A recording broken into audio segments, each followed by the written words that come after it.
नमस्कार मित्रों।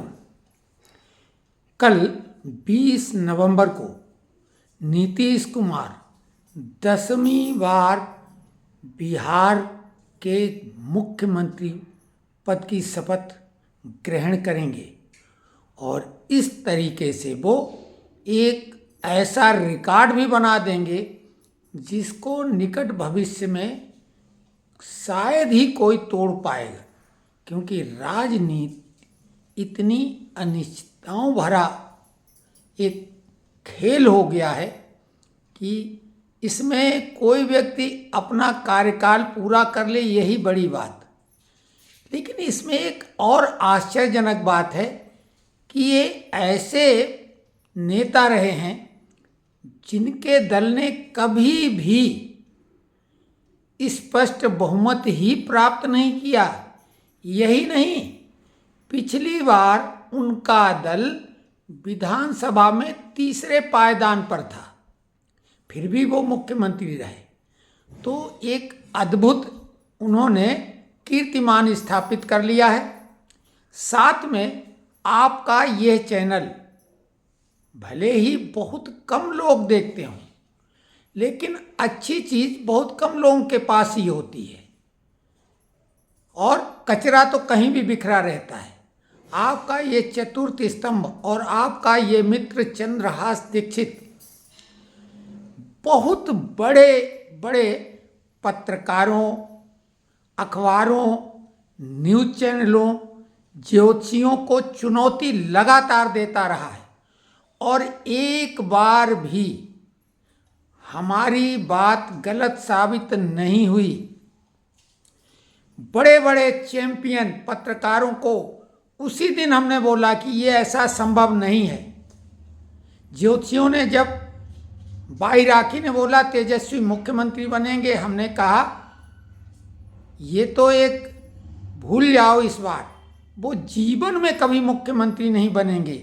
साथ ही एक अंतर्राष्ट्रीय स्तर के ज्योतिषी ने जब कहा कि प्रशांत किशोर इस बार बहुत अच्छा चुनाव लड़ेंगे और अगली बार मुख्यमंत्री बनेंगे, तब उनके लिए हमने यही कहा था कि जीवन में कभी मुख्यमंत्री नहीं बन पाएंगे।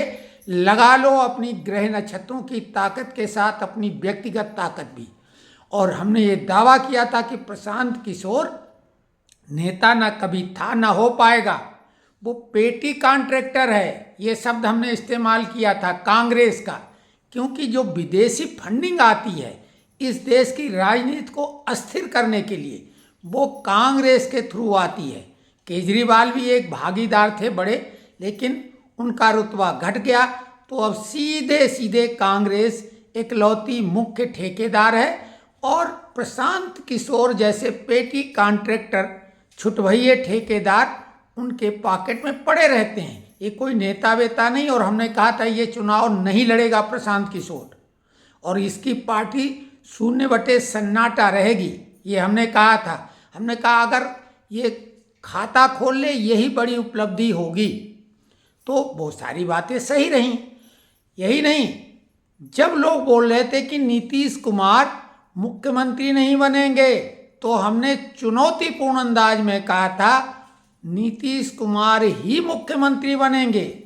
हाँ, साथ में हमने एक बात कही थी कि ये कार्यकाल 5 वर्षों का नीतीश कुमार पूरा नहीं करेंगे। भाजपा उन्हें बीच किसी कार्यकाल में, क्योंकि उनका स्वास्थ्य ठीक नहीं रहता है, ये तो कोई शक की बात नहीं, उनका जो चरित्र है वो तो ठीक है, राजनीतिक चरित्र, लेकिन स्वास्थ्य भी महत्वपूर्ण है, तो वो किसी प्रदेश के राज्यपाल बना दिए जाएंगे। हमने बहुत पहले घोषणा कर दी थी और आप देखेंगे कि घटना चक्र उसी ओर मुड़ेगा। नीतीश कुमार मुख्यमंत्री पद की शपथ लेने जा रहे हैं। बड़े बड़े चैंपियन पत्रकार अटकलबाजी लगा रहे थे, अब कहाँ गए वो, कहाँ गए वो ज्योतिषी, कहाँ गए यूट्यूबर। और साथ में हमने अपने तमाम वो वीडियो भी शेयर किए थे। 7 वीडियो हमने चुनाव पे डाले थे और ये एग्जिट पोल के एक दिन पहले हमने ये चैलेंज किया था कि एग्जिट पोल तो कल आएंगे, लेकिन वो एग्जैक्ट पोल नहीं होंगे। हम आपको एग्जैक्ट पोल बता रहे हैं और हमारी बात सही निकली, क्योंकि हमने महाराष्ट्र चुनाव के बाद ही कहा था कि बिहार में महाराष्ट्र जैसा ही एनडीए चुनाव लड़ेगा, कोई मुकाबला नहीं होगा, एक तरफा होगा। और जब हमने पहला वीडियो बनाया था तब हमने कहा था कि 160 सीट से कम एनडीए को नहीं मिलेंगी, लेकिन ये संख्या अगर 200 पार हो जाए तो कोई आश्चर्य नहीं होगा। यही बात एग्जिट पोल के एक दिन पहले और बाद में कही थी। साथ में जो हमने 4 दिग्गजों की बात की थी, तेजस्वी, खेसारी यादव, मैथिली ठाकुर और तेज प्रताप, हमने कहा था इन चारों में केवल जीतने की स्थिति मैथिली ठाकुर की है। तेजस्वी भी चुनाव हार सकते हैं, वो तो हारते हारते बच गए, लेकिन मैथिली ठाकुर तो शुरू से लीड बना के रखी, एक बार भी पिछड़ी नहीं। तो ये होता है। मैथिली ठाकुर को तो अपने ही लोग हराने में लगे हुए थे, क्योंकि यूट्यूबर मनीष ठाकुर ने मैथिली की खुद बहुत आलोचना की थी, जबकि हम मनीष ठाकुर की पत्रकारिता को पसंद करते हैं, लेकिन हमने देखा कि जलन और ज्वेलस किस हद तक होती है। मैथिली ठाकुर से ज़्यादा साफ सुथरा कैंडिडेट भाजपा छोड़ दो, पूरे बिहार में 243 सीटों पर कोई कैंडिडेट नहीं रहा होगा।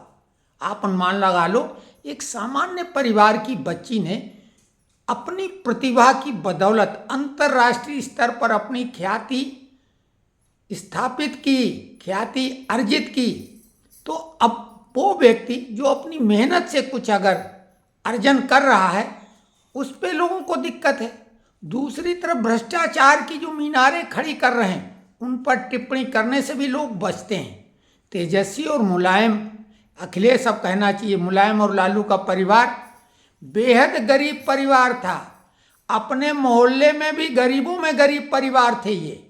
मुलायम भी अपने गांव के गरीब किसान थे, उनसे ज़्यादा कई बड़े किसान थे।